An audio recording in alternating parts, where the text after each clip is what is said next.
Olá, seja muito bem-vinda a essa live, onde vamos tratar sobre a derrubada dos vetos à lei do RJET. Tema esse que já tratamos aqui há 2 meses atrás, quando da publicação dessa lei. Tratamos artigo por artigo, recebemos aqui juristas específicos, especialistas nos seus ramos de atuação. E hoje nós vamos estar recebendo o Dr. Carlos Gabriel Feijó, que tratou com a gente sobre o tema imobiliário, analisou ali a lei do RJET à luz das questões imobiliárias. E ele vai estar conversando com a gente não só sobre os despejos em liminar, sobre a suspensão dos despejos em liminar, como também sobre todos os artigos que tiveram o veto derrubado. O artigo 4º, 6º, 7º e o 9º, que trata então da suspensão dos despejos. Seja muito bem-vindo, compartilhe essa live para que mais pessoas tenham acesso a esse conteúdo tão importante que envolve todos nós em matéria de sociedade mesmo. Boa noite, doutor. Boa noite, Samantha, tudo bem? Tudo bem, é um prazer recebê-lo mais uma vez aqui para tratar desse tema. Obrigado. Eu queria convidar o doutor primeiro para estar se apresentando mais uma vez. Tem gente que pode ser que não te conheça. Sim. Bom, boa noite a todos. Samantha, obrigado pelo convite. Eu sou Carlos Gabriel Feijó de Lima. Sou advogado, sócio do Bragança Feijó Sociedade de Advogados e atualmente sou também vice-presidente da Comissão de Direito Imobiliário do Instituto dos Advogados Brasileiros e secretário-geral da Comissão Especial de Direito Urbanístico e Direito Imobiliário do ABRJ e espero poder ajudar aqui todos nesse debate e trazer aqui algumas reflexões que eu venho fazendo, que realmente é uma situação muito delicada. Ai. Desde o dia 30 de março, né, que a gente vem comentando aqui no perfil sobre essa lei, sobre a importância de cada artigo, ou não, né, sobre a importância de não termos ali um texto que tivesse tal previsão.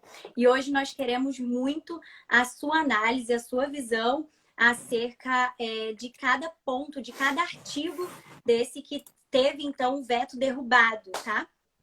A gente vai começar com a análise. Eu fiz aqui um slide, eu não sei se vai ficar de fácil visualização, mas eu fiz aqui para que todo mundo possa acompanhar o teor do artigo e também as razões do veto. Eu acho que eu acabei ficando com a imagem um pouco sobre o texto, mas fica de fácil visualização. Então, a gente vai começar pelo artigo 4º. Esse artigo 4º, fazendo uma análise sobre ele, eu ouvi 2 posicionamentos, tá? Um que seria que ele estaria aí numa contramão e entrando num conflito de normas com a MP, que ele mesmo cita, né? Essa MP que foi convertida em lei, hoje a Lei 14.030, mas que ele estaria, então, num conflito de normas aí, já que a Lei do RJET, ela fala sobre a realização ela impõe, né, a realização da Assembleia de modo virtual, enquanto essa MP, que foi convertida em lei já, pela demora aí da gente resolver realmente esse tema, ela não vinha com essa imposição, ela simplesmente trazia a previsão, né, de que poderia acontecer, então, pelo meio virtual. O outro posicionamento, por sua vez, diz que ela não estaria nesse conflito de normas, tendo em vista que a lei do RJET é uma lei transitória e a lei, então, 14.030, ela é uma lei permanente. E eu gostaria de ouvir o seu posicionamento acerca desse tema. Bom, vamos lá. O artigo 4º, né, ele tem... acho que o grande ponto, primeiro, que a gente tem que chamar a atenção, e aí faço esse comentário inicialmente para depois ele vai servir a tudo que nós vamos debater aqui, é que a própria ideia de que você tem um veto que é derrubado pelo Congresso produz por si só uma insegurança jurídica violenta. E a razão disso é que os efeitos da derrubada do veto são retroativos à data de publicação da lei. Então, na verdade, é como se a lei estivesse em vigor com aquele dispositivo quando ela, na verdade, não esteve.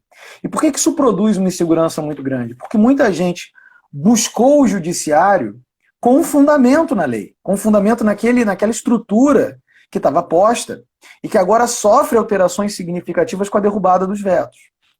Então nós vamos ter aí um debate interessante que há muito tempo não se via, que é até que ponto, por exemplo, alguém que pautado numa lei que é alterada em seguida por uma derrubada de veto, que tem a princípio, a priori, efeitos retroativos, não vamos entrar aqui na discussão dos efeitos da derrubada do veto propriamente dito, mas que tem a princípio efeitos retroativos, de que maneira essas pessoas vão agora ter, obviamente, diversos pleitos negados pelo Poder Judiciário e terão que lidar com isso. E terão que lidar com isso porque o risco da derrubada do veto é um risco real.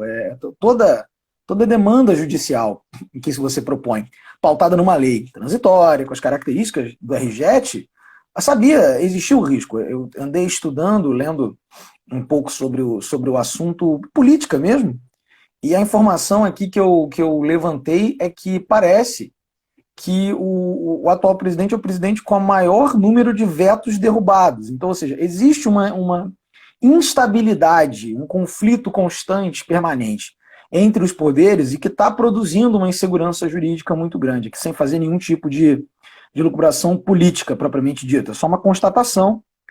E de, inclusive, clientes, mais à frente a gente vai ver, de clientes que buscaram o judiciário, em alguns casos, para tentar, por exemplo, buscar uma revisão contratual, buscar uma alteração de efeitos de determinada situação jurídica, e que agora, com a derrubada dos vetos, está claramente alterada, torna, inclusive, algumas demandas completamente inviáveis. Então, isso é uma reflexão que nós temos que fazer, de que maneira essa derrubada dos vetos vai causar prejuízos a todo mundo que buscou o judiciário nesse momento excepcional, e de que maneira o judiciário vai lidar com isso. Então, feita essa ponderação, que eu acho que é uma ponderação fundamental para o início dessa conversa,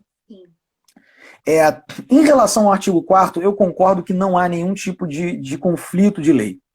Primeiro ponto, como muito bem dito por você, trata-se de uma lei transitória, e trata-se de uma lei transitória que foi publicada, é importante que todos lembrem que o anteprojeto da lei e o momento em que a lei foi publicada, nós estávamos realmente no ápice da pandemia e existia ali realmente um desconforto geral. Mas nota que o próprio artigo 4º ele não proíbe as reuniões. Ele diz respeito à observância de restrições. Ou seja, em momento nenhum se fala é proibido se fazer qualquer tipo de reunião, não. O que vai ter que se observar são as restrições sanitárias. E aí, o que nós temos que entender de muito importante é uma regrinha geral de normativa constitucional, que é o seguinte: as normas de interesse local têm por competência plena o município. É o município que rege as normas de interesse local.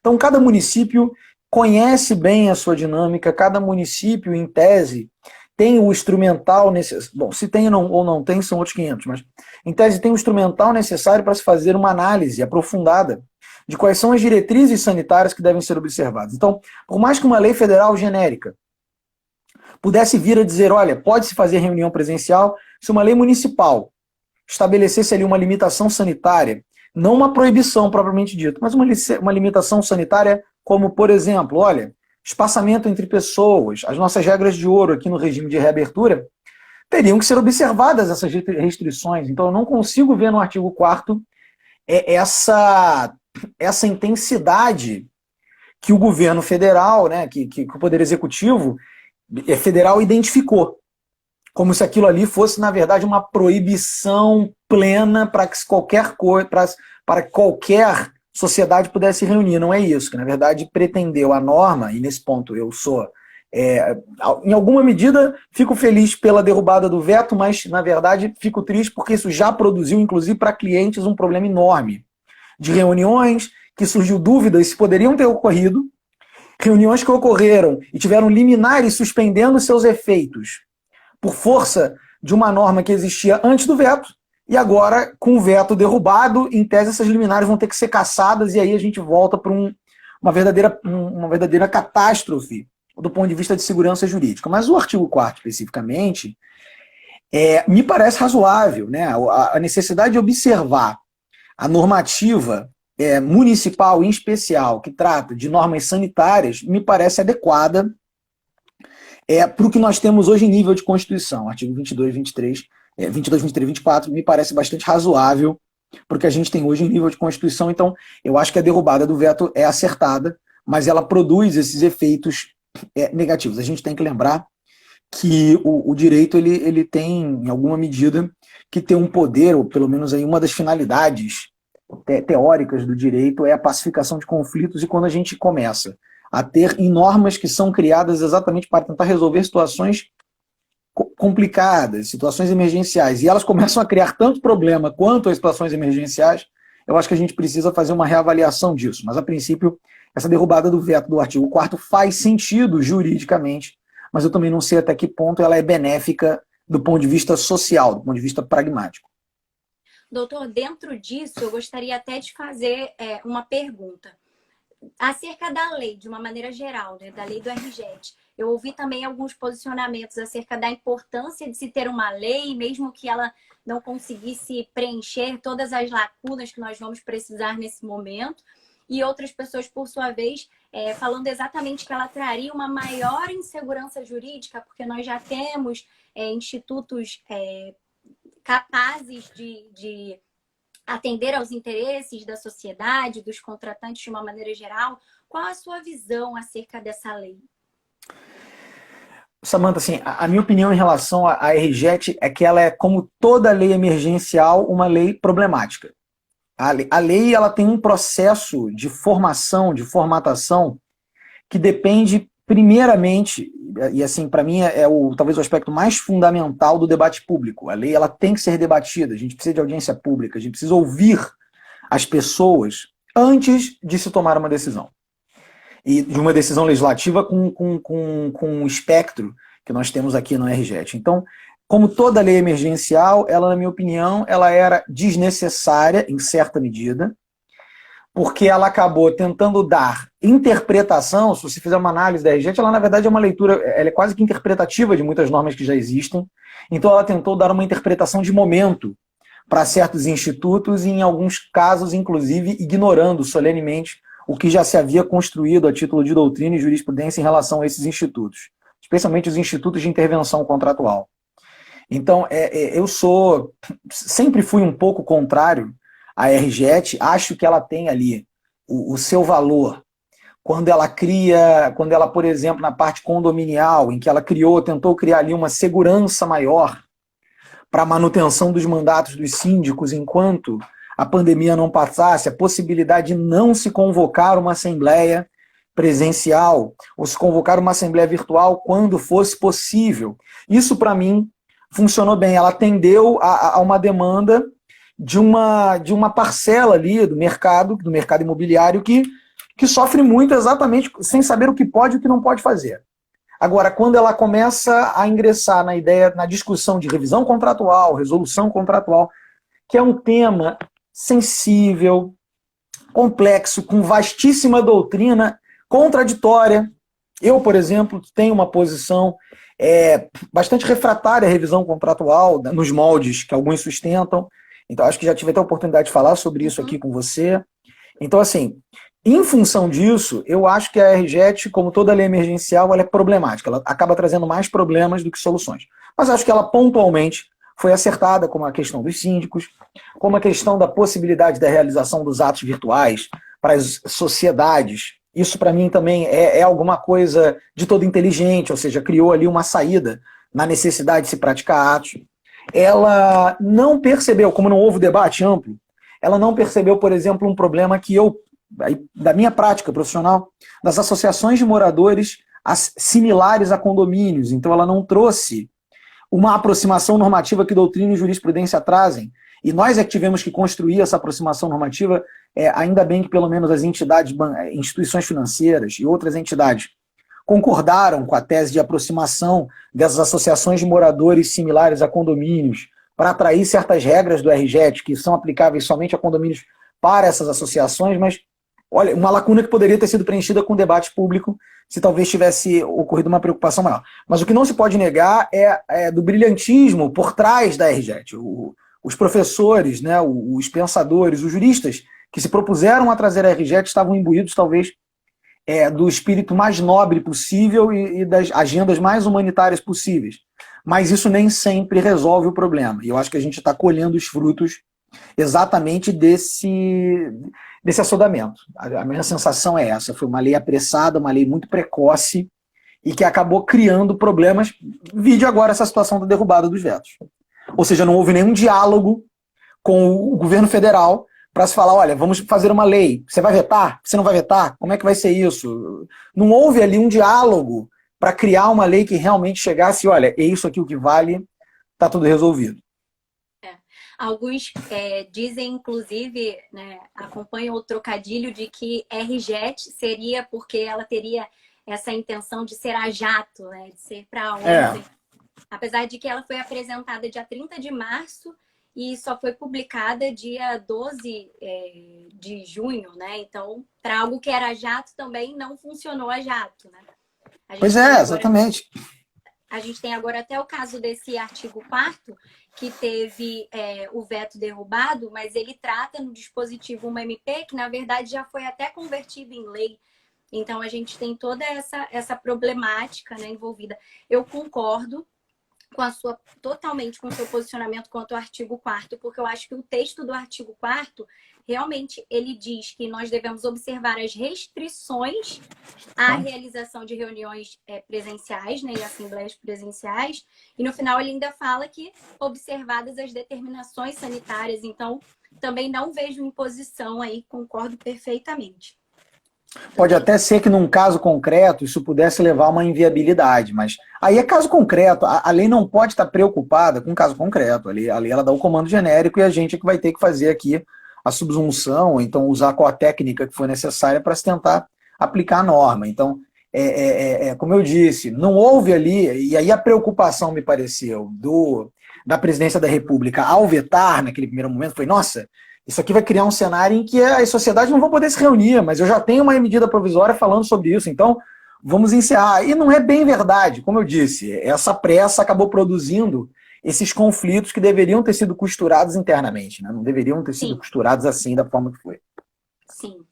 Agora, partindo então para os artigos 6 e 7, porque eu acho que a gente tem que analisar em conjunto, né? Sim, claro. Os artigos 6º e 7º tratam exatamente do que o doutor acabou de pontuar, sobre as questões de resilição, resolução e revisão dos contratos. Exato.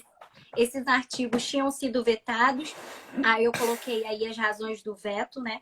Que justamente é aquilo que a gente já tratou, que o ordenamento jurídico brasileiro já dispõe dos mecanismos apropriados. O artigo 6º, ele fala aí, trata do caso fortuito ou força maior, e o artigo 7º sobre a teoria da imprevisão e da resolução por onerosidade excessiva. E eu vou pedir para o doutor pontuar esses institutos e trazer, então, a sua visão acerca desses artigos. Tá. O artigo 6º, ele para mim, ele na realidade, ele é talvez um pouco um chover no molhado, e eu não entendi, sinceramente, quando ele foi vetado. Porque o que o artigo 6º está pretendendo dizer para nós é que eventual fortuito só se aplica ao período pandêmico, né? Ele só pode servir como excludente de responsabilidade, que a gente sabe que esse é o efeito do caso fortuito da força maior, a exclusão da responsabilidade civil, para situações ocorridas na pandemia e não situações anteriores, com o temor de que se utilizasse da pandemia como um instrumento oportunista de revisão contratual ou de uma espécie de exoneração de responsabilidade. Então, o artigo 6º ele é positivo. Eu não consegui entender exatamente o porquê. Por mais que ele me pareça completamente chover no molhado, em certa medida, ele não teria razão de ser para ser excluído. Mas eu acho que, como você mesma disse, como ele acabou sendo lido em conjunto com o 7º, acho que ele acabou indo na linha do veto, até as razões de veto esclarecem isso, né? Que ele estaria inovando em certa medida, e não está. Isso aqui é um entendimento, pelo menos que a gente tem aí, majoritário de doutrina e jurisprudência, de que para que o 393 seja aplicado, ele tem que guardar relação com o episódio do inadimplemento. Ele não faz efeito, ele não diz respeito a inadimplementos anteriores, ou episódios de inadimplemento anteriores. O 7º, aí vamos lá, o que é problemático no 7º? O 7º, eu também estou de acordo com o conteúdo do 7º em certa medida, Mas o problema do conteúdo do sétimo é que ele está se miscuindo no caso concreto. Ele está entrando, mais uma vez, se preocupando com a forma como nós interpretamos esses institutos. Então, o 317 trata da teoria da imprevisão, onde há um descompasso entre o momento da prestação e a prestação em si, e ele é o 317, que é toda a base da nossa estrutura revisional. Ele fala em revisar, o juiz pode ajustar a obrigação para adequá-la ao momento do cumprimento. E aí alguns sustentam que isso diria respeito única e exclusivamente a situações de flutuação cambial, inflação, etc. Ou seja, seria somente para variações de valor e não para circunstâncias, por mais que eu acho que essa leitura é uma leitura muito apertada do 317. O 478, 479, 480, esses tratam da onerosidade excessiva, que também tem um pouco de imprevisibilidade, mas ele guarda uma estrutura de binômio, de que para se caracterizar a onerosidade excessiva no direito brasileiro, para além, obviamente, da imprevisibilidade do acontecimento, é preciso que exista, por um lado, uma onerosidade excessiva para uma parte e uma vantagem extrema para outra. Então, o que nos leva, o que nos traz... Aí o 479 fala das obrigações unilaterais e da onerosidade nas obrigações unilaterais. Mas qual é o grande ponto para mim? Quando a norma do artigo 7º traz que não vai se caracterizar como fato imprevisível o aumento da inflação, a variação cambial, a desvalorização ou a substituição do padrão monetário, ele está se miscuindo no caso concreto, criando, por exemplo, um cenário em que o 478 talvez pudesse eventualmente ser aplicado. Porque pode ser que exista uma variação cambial decorrente única e exclusivamente da pandemia, e aí eu posso te trazer um exemplo. Imagine que exista um determinado índice pautado, um exemplo hipotético, tá? Pautado no uso de hospitais. E aí eu tenho um aumento estúpido no uso de hospitais durante a pandemia. Isso, sem sombra de dúvida, é uma variação que pode importar em variações de preço que não estão dentro dessa lógica prevista dentro do nosso sistema aqui de variação monetária. Porque qual é a grande preocupação? É que o Brasil ele é um país de variações monetárias. Nós temos na nossa história grandes variações de poder de compra da moeda, de desvalorização da moeda, do próprio câmbio. Nós vimos na pandemia, o câmbio enlouqueceu.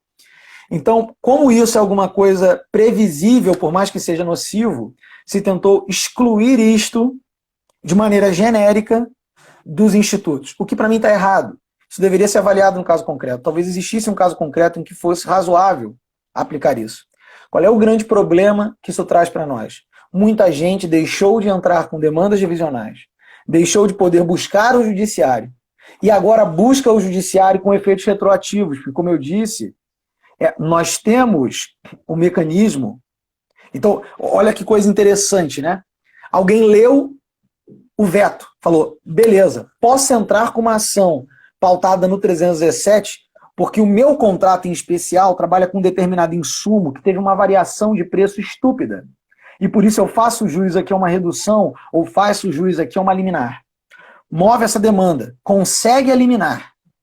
Com a derrubada do veto, voltando a estar em vigor a norma, em tese a liminar tem que ser cassada. Então todo aquele planejamento que foi feito precisa ser desfeito. E detalhe, se os efeitos são retroativos, há de se discutir, inclusive, para mim não caberia, mas há de se discutir, inclusive, uma devolução de eventual desconto recebido. Os efeitos são retroativos. É quase como se dizer, é um risco um veto cair. De fato é um risco, mas é que isso não é alguma coisa que possa ser comum. O problema é que nós estamos num momento em que coisas que não eram comuns passaram a ser comuns até demais. E aí isso passa a produzir efeitos extremamente negativos. Então, para mim, essa tentativa de ingerência sobre os institutos acabou gerando esse risco de cai o veto, fica o veto, e já produziu um efeito assim catastrófico em liminares que estão, nesse momento, enquanto a gente conversa, sendo revisadas, sendo derrubadas, e mais, eu iria até além. Fugindo um pouquinho do RJET propriamente dito, essas demandas revisionais que foram movidas no início da pandemia e que foram assim vendidas como tábua de salvação de muita gente, boa parte delas, eu tenho acompanhado alguns estudos sobre isso, boa parte delas está sendo derrubada hoje.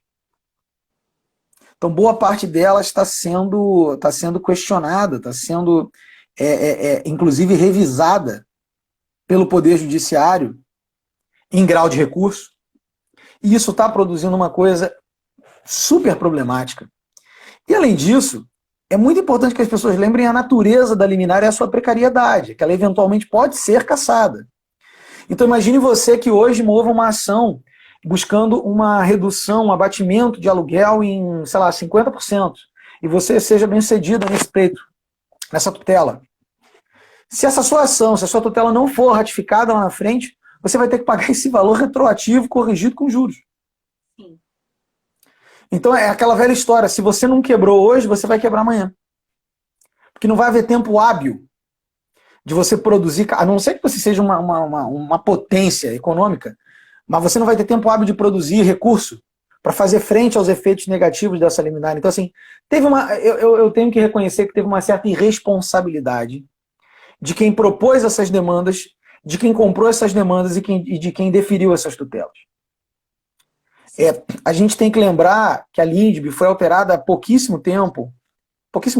tempo, mas ela trouxe uma alteração fundamental, que é a ideia do consequencialismo, né? Ou seja, o magistrado, ao decidir, não basta que decida juridicamente, etc, mas ele tem que pensar nas consequências da sua decisão, no que aquilo ali vai produzir.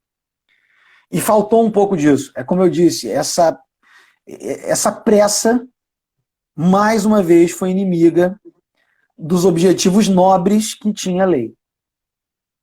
Então isso vai gerar um problema futuro, muito breve, e a gente vai ter que, lamentavelmente, a gente vai estar aqui para catar os caquinhos quando isso acontecer. Em relação aos parágrafos do artigo 7º,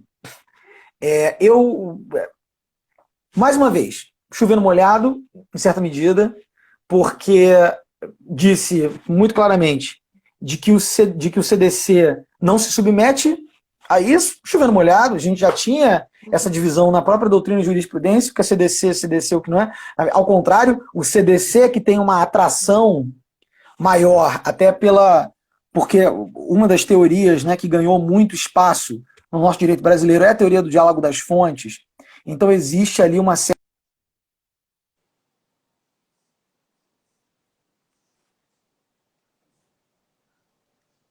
Travou para vocês, gente? Voltou? Voltou. Né? Uma tentativa de se expandir o conceito de consumidor ao máximo possível, né? A gente sabe que existe hoje uma mitigação ao conceito de consumidor no próprio STJ, já tivemos uma leitura muito mais ampla. Aqueles que são mais antigos vão se recordar que nos primórdios da lei do inquilinato se aplicava o CDC à lei do inquilinato. Havia ali uma estrutura ali um pouco confusa, o que era a lei do inquilinato, o que era a CDC para fim de aplicação, e isso rapidamente não, mas com o tempo foi afastado, né, pela especialidade da lei do inquilinato.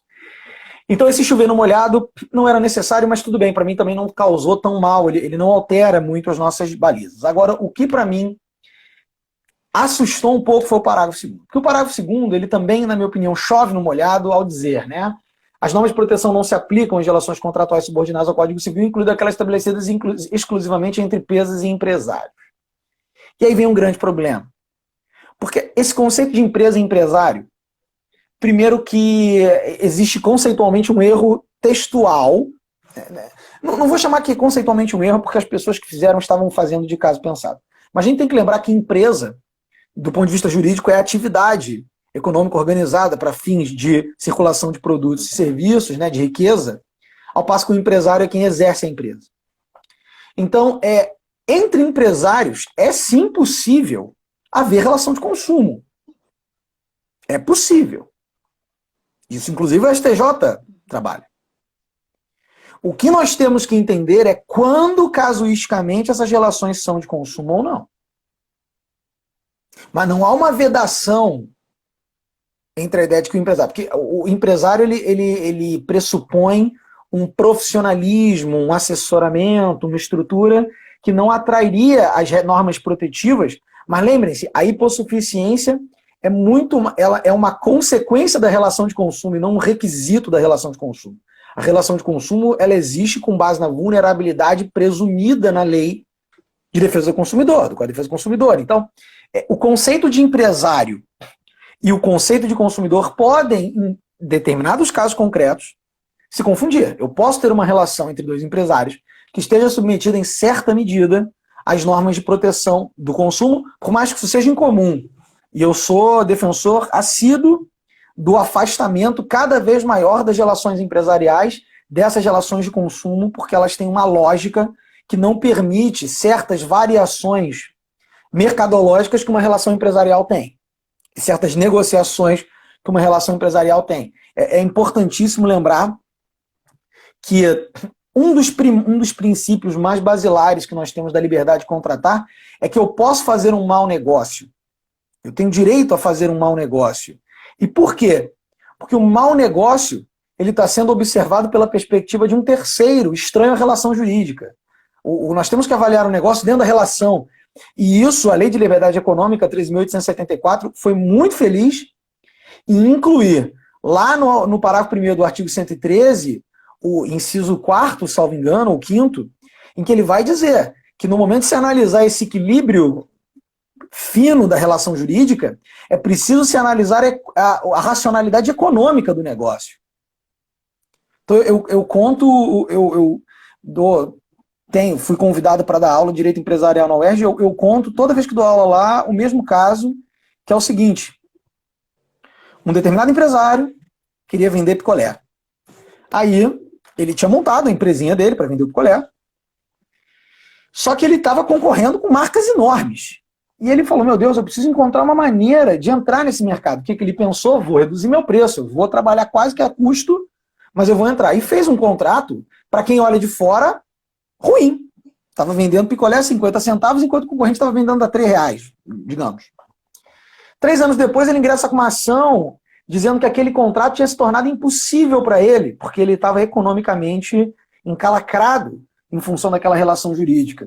E o Tribunal de Justiça do Rio, ele julgou improcedente o pleito, falando o seguinte, olha, você fez um mau negócio, mas que não era um mau negócio, ele talvez seja um mau negócio para mim, que estou olhando de fora, que só entendo a questão pecuniária do contrato. Mas esse contrato tinha uma finalidade, ele tinha um fundo, ele tinha uma causa determinante, ali, e sem maiores apegos teóricos ao conceito de causa, mas assim, ele tinha uma situação determinante que levou você a praticar aquele preço que talvez não fosse tão atrativo, mas te viabilizou outras coisas. Então, a racionalidade econômica tem que ser levada em consideração.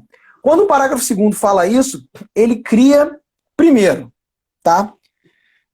Tendo sido vetado, ele deixou as coisas como estavam, avaliação casuística, e agora ele afastou completamente isso. E muita gente então que aproveitou a brecha produzida pelo veto, agora vai ter que colher, mais uma vez, mais um cenário como esse, vai ter que colher os prejuízos de não ter conseguido usufruir desses efeitos dessa norma transitória. Então, para mim, o parágrafo 2º ele é problemático, ele deixa escapar muito do que a casuística é necessária, no que a casuística é necessária. Né? Sim. O que a gente vê, no fim das contas, que a base da elaboração desse projeto de lei, que se transformou em lei, era trazer uma maior segurança jurídica. Na verdade, o que trouxe para a gente foi uma insegurança jurídica, né? No sentido de que institutos que, segundo nós temos 2 posicionamentos também que criticam esse artigo 6º e 7º, mas que, na verdade, para mim é um posicionamento que critica a lei de uma forma geral, que é que nós já tínhamos esses institutos no ordenamento jurídico e agora a gente traz uma insegurança jurídica justamente nessa instabilidade, né? De qual artigo procede, de qual artigo não procede. Mas, Samantha, mas note que, na verdade, essa questão das variações cambiais, isso gera entendimento jurisprudencial. Essa ideia de que a variação cambial não tem efeitos de imprevisão, porque ela pode ser onerosa, mas não é tão imprevisível assim, isso já tinha jurisprudência. O problema é o efeito prático que isso traz quando está escrito na lei. Isso parece que se transforma numa verdade absoluta genérica. E não é. ela tem que ser uma verdade casuística, né? Esse é o grande ponto. Entendi. A grande relação aqui contratual, né, que me chamou a atenção foi justamente porque as questões, os institutos que tratam da resilição, da resolução e da revisão dos contratos foi muito tratada desde o início, né, de toda essa pandemia, principalmente no concerne às locações de imóveis. Não sei se é porque eu trabalho com essa área mais de uma forma mais pontual, mas eu tive um alto número assim de procura para fazer acordos, né? Justamente por conta desse risco que se mostrava essa questão da revisão contratual, né? Ou da resolução, e aí locadores que não queriam perder os seus aluguéis ali naquele momento de crise, né? Não queriam correr o risco ali de uma resolução de contrato. Então, foi todo um cenário que realmente... Qual é a sua visão acerca da demora de uma lei que foi elaborada, né, como a gente já disse, lá em 30, foi apresentada, né, lá em 30 de março, ela até agora, a gente pode dizer o quê? 5 meses depois, praticamente, a derrubada de vetos de artigos que trariam, de certa forma, uma segurança jurídica. É como você colocou, né? Na verdade, a partir do momento que a gente tenha derrubado o veto, o que me preocupa em especial é o efeito retroativo disso. São os movimentos, especialmente dos jurisdicionados, que buscaram o Poder Judiciário, tiveram liminares deferidas, tiveram questões deferidas, tiveram liminares indeferidas, e que agora a gente vai ter toda uma revisão de cenário, inclusive em nível de reconsideração, que é lei vigente. Então, como que o Poder Judiciário vai lidar com isso é a grande incógnita. Eu volto a dizer. Talvez a derrubada do veto, alguns vetos foram ruins, mas talvez a derrubada do veto seja tão ruim quanto o veto original, porque agora isso vai gerar um pandemônio em relação a como lidar com esses efeitos jurídicos. Essa é a minha grande preocupação hoje. Clientes perguntam, cara, e aí, como é que vai ficar? Eu falei, não sei. Vamos analisar, os efeitos são retroativos. O doutor acredita até que isso seja um alerta, e aí analisando sobre o prisma que o doutor está trazendo hoje para a gente, né, dessa questão das liminares, acredita que seja um alerta até para os advogados, de uma maneira geral, aguardarem leis nesse sentido, né, essas leis transitórias, aguardar que realmente seja decidido se os vetos seriam derrubados ou não? A gente poderia pensar desse modo? Samantha, assim, eu acho que o advogado, ele tem a profissão de advogado ele tem uma particularidade muito grande, que é a seguinte: o advogado ele tem que ser uma pessoa que está antenada em quase tudo ao mesmo tempo. Porque a gente precisa entender como é que está a política, a gente precisa entender como é que está o poder legislativo, a gente precisa entender como é que está o poder judiciário, a gente precisa estar entendendo essas coisas. Então, quando nós vimos os debates que aconteciam entre poder executivo, poder legislativo e poder judiciário, e surge a lei, não é possível que alguém tenha pensado que essa lei ia passar sem veto nenhum. Tinha veto anunciado previamente, eu me lembro disso. Tinha veto que já estava anunciado, vou vetar. Então, nesse confronto, nesse conflito de poder, acabou que quem paga o pato somos nós. Acho que a conclusão é um pouco essa. Mas o advogado, sim, ele tem que estar preocupado com isso. Eu não consigo ver uma responsabilidade funcional propriamente dita, porque, vamos combinar, né? A derrubada de um veto é um ato completamente fora do controle e da previsão do advogado no sentido dos efeitos. Mas o que eu disse a todos que me procuraram, logo no princípio disso, inclusive a potenciais clientes me disseram, quero entrar com uma liminar para fazer? Eu falei assim, cara, eu não vou entrar, porque isso vai gerar um problema para você. Vamos negociar. Vamos conversar, cede um lado, cede do outro, vamos chegar num ponto melhor. É melhor do que buscar o judiciário. Conseguir alguma coisa. E daqui a 10 meses você tem que pagar retroativo. Daqui a um ano você tem que pagar retroativo com juros e multa. E aí, meu amigo, com juros e multa o negócio não vai fluir bem. Então, esse é o grande ponto. Eu acho que as pessoas, na euforia do que era possível fazer, e aí eu digo uma certa irresponsabilidade que eu vi de colegas que acabaram vendendo uma solução, talvez sem pensar nos efeitos dessa solução. Então, como disse, a minha grande preocupação é essa, o que a gente vai fazer com o que vai ficar do RJET. o RJET proporcionou, não só o que o RJET, mas o que a pandemia proporcionou, e como que a gente vai lidar isso em curto prazo. 1 ano, 2 anos, a gente vai começar a ver esses problemas explodindo, pipocando, e quem vai resolver isso, não tenha dúvida, vai ter que ser o STJ. O STJ vai ter que normatizar a interpretação dessas celeumas que foram produzidas. Sim. Tá? Assim, não me assustaria pensar em, por exemplo, incidentes de recursos repetitivos para decidir questões decorrentes da pandemia, questões repetitivas decorrentes da pandemia. Agora, passando para o último artigo que nós vamos analisar, artigo 9º. E esse foi o mais discutido aqui no perfil e muitas pessoas também enviaram perguntas, dúvidas, seus posicionamentos acerca desse artigo 9º. A gente tinha inicialmente, né, 2 artigos que tratavam sobre as locações de imóveis, que era o artigo 10, que foi excluído, ele ele nem chegou a ser discutido, e o artigo 9º, que ele teve agora o veto derrubado. O que muita gente não para atentar, né? E aí eu lembro na época do PL, né? Eu lembro que muitos locatários começaram a procurar e a dizer, olha, não vai conseguir me despejar mesmo, então é melhor me dar um desconto, né? E houve uma certa pressão por parte de alguns locatários, e aí houve um certo temor por parte dos locadores, e depois que houve o veto sobre esse artigo 9º, eu vi muitos locatários recuando, né? E muitos locadores, por sua vez, então, crescendo para cima dos locatários. E agora a gente tem, então, a derrubada desse veto, que eu acho importante a gente pontuar, que não se considera despejo em liminar, né?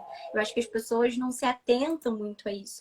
Não significa que não será concedido despejo em sentença. E aí, uma crítica que tem sobre esse artigo, que eu queria que o doutor pontuasse também, é justamente por ele só tratar sobre despejos, não tratar sobre a questão da reintegração de posse, né, da emissão na posse. E eu queria que o doutor, então, Já expresso a minha opinião em relação a essa questão da reintegração de posse. Para mim, incluir no artigo 9º a questão da reintegração de posse, para mim é um absurdo. Para mim não faria o menor sentido que houvesse essa inclusão, porque a reintegração de posse ela tem por fundamento um fato ilícito, ela tem por fundamento a ocorrência de um esbulho possessório. Né? Você só reintegra a posse com esbulho possessório.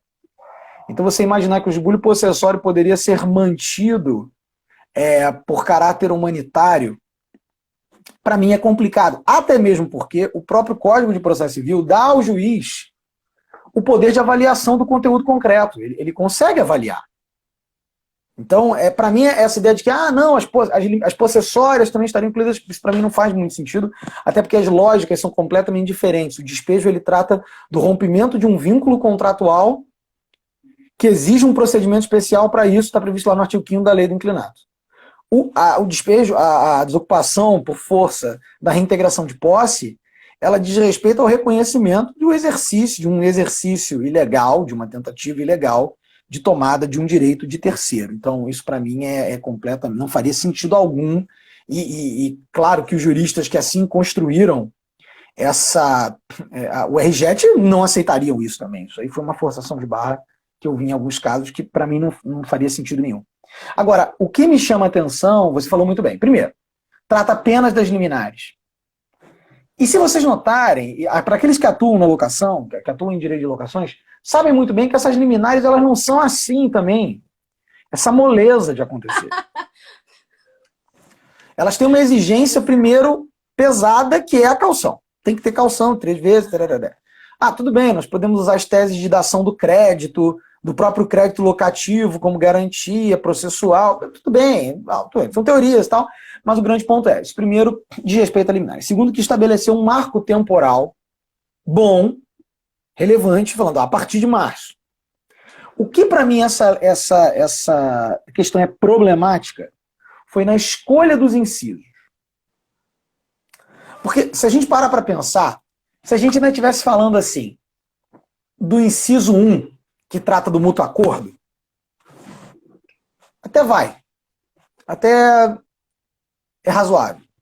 Se a gente vai falando do inciso 2, que é a questão da perda do emprego, tudo bem, em tempos de pandemia funciona. E se nós fizermos um levantamento, e eu fiz em 2018 um levantamento sobre ações de despejo, as liminares em despejo por inciso 1 e por inciso 2 são raríssimas, são pouquíssimas. Então elas realmente teriam ali uma finalidade bem humanitária. Onde, para mim, o que me deixou desconfortável, desconcertado realmente, foram, primeiro, o inciso 5º, tá? E eu vou dizer o porquê. O inciso 5º ele me deixou muito preocupado. O inciso 7º também me deixou bastante preocupado, porque ele produz para o locador especificamente uma situação gravosíssima, e eu vou explicar o porquê. E o inciso 9º, que acho que talvez seja o mais recorrente na nossa jurisprudência, o inciso 8º também, que é da locação não residencial, e aí a tal relação entre empresários, aí existe até para mim uma antinomia na própria lei, quer dizer, a relação entre empresários não aplica a CDC, mas eu vou gerar uma super proteção no caso do despejo. Uhum. E, finalmente, a questão da falta de pagamento, que é a liminar mais comum. Bom, primeiro ponto que eu quero chamar a atenção em relação ao 7º. Em relação primeiro ao 5º. O 5º trata, né? Caberá liminar quando a ação for basicamente fundada em permanência do sublocatário no imóvel, extinta a locação celebrada pelo locatário. Ela trata da proteção, ela trataria de uma possibilidade de você retirar um sublocatário quando a relação jurídica com o locatário deixa de existir, ou seja, o justo título que justificaria a permanência do sublocatário acabaria.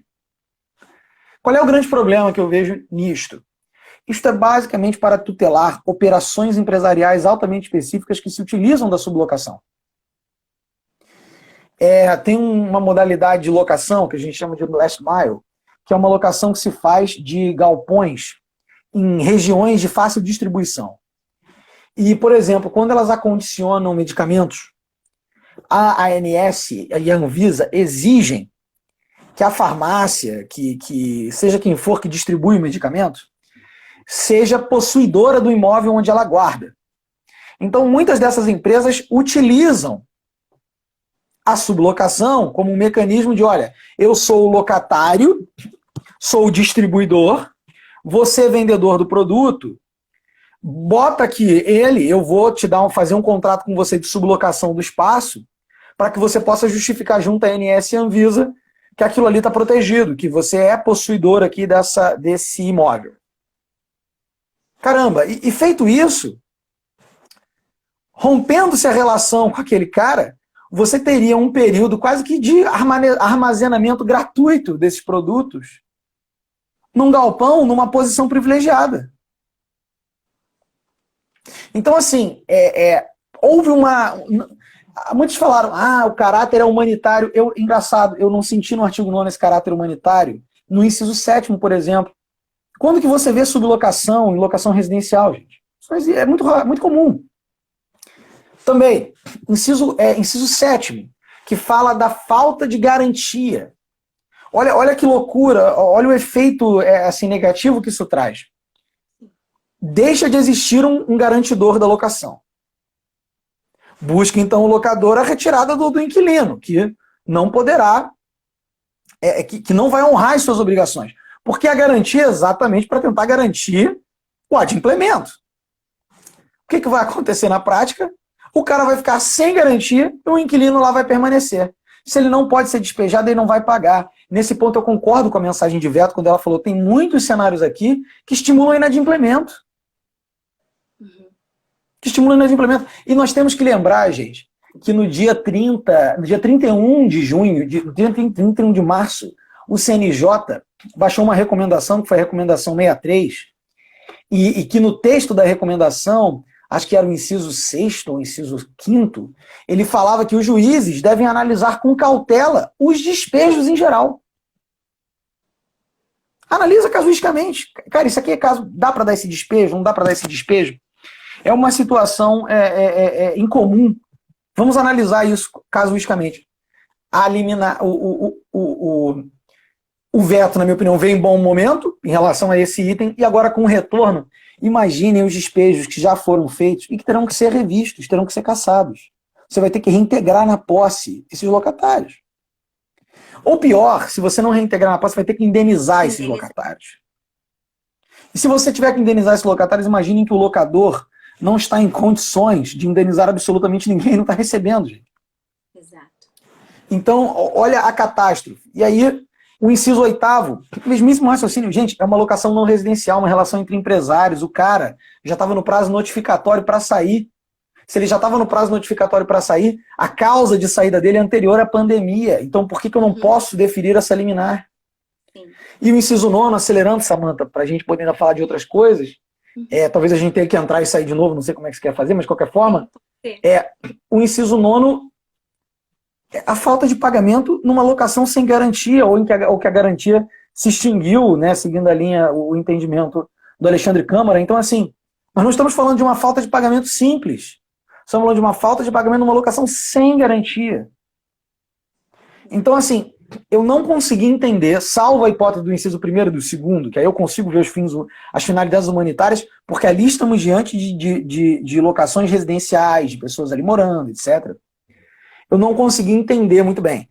O veto resolveu fulminar absolutamente tudo, e quando houve a questão do veto, eu esperava que houvesse ali uma tentativa de modulação, por mais que eu tenha cá minhas dúvidas até que ponto isso é possível do ponto de vista de regulamento interno de Câmara e de Congresso em geral, mas que houvesse uma reformulação que era falar assim, não, tudo bem, volta a norma, mas só dos incisos 1 e 2. Eu esperava alguma coisa nesse sentido, mas não. Voltou na sua integralidade. Isso vai gerar, mais uma vez, uma catástrofe, um verdadeiro pandemônio dos efeitos práticos disso e de deveres de indenização que serão oriundos dessa circunstância, porque eu volto a dizer, os efeitos da derrubada do veto são retroativos. Então a gente volta para um problema gigantesco. Então, assim, é uma pena que, mais uma vez, não houve uma preocupação em se resolver o problema. Volto a dizer, esse afoitamento causou mais prejuízo do que solução. Doutor, eu quero agradecer cada ponto aqui, né? Foi uma verdadeira aula. Tem um ponto ainda muito importante que a gente precisa tratar, que é sobre o PL 3.999, que eu já tenho falado bastante aqui no perfil também. Muita gente mandou mensagem querendo saber sobre, que é sobre a questão dos despejos extrajudiciais.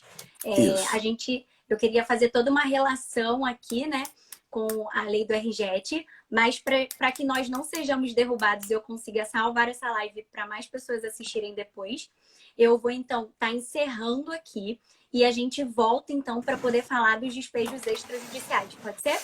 Fechado, com certeza. Então, pessoal, é só o tempo de salvar, toma uma água e a gente volta. Até daqui a pouco. Até daqui a pouco.